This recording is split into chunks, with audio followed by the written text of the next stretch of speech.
Hello guys, তো আমার একটা জবার শিকড় বেরিয়েছে, সেটাকেই আমি লাগাচ্ছি। তো চলো মাটি তৈরি করাটা দেখিয়ে দিই। প্রথমে পুরনো মাটি অ্যান্ড গোবর সার তাতে ভালো করে মিক্স করে নিলাম। তারপরে ভালো করে মিক্স করছি মাটির সঙ্গে।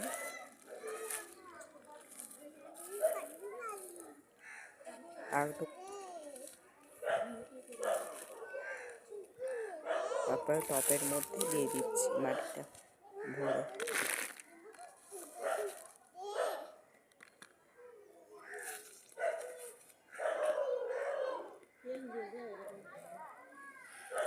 তারপরে পঞ্চমুখী জবা গাছটাকে হালকা করে মাটির ভেতরে দিয়ে দিচ্ছি।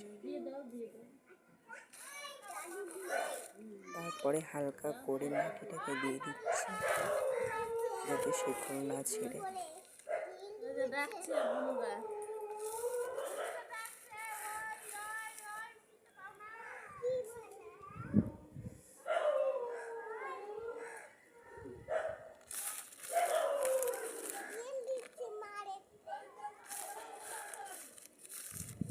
দেখো পড়বে।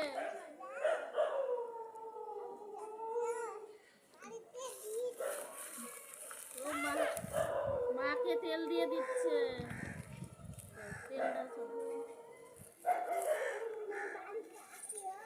মাটিটা কম পড়ে গেছিলো বলে আবার মাটি নিয়ে তারপর তার উপর দিয়ে ভালো করে চেপে দিয়ে দিলাম।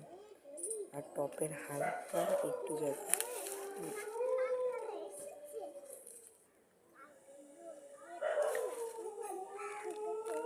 দিয়ে দিচ্ছি। জল দিয়ে দিলাম। আজকের মতো টাটা।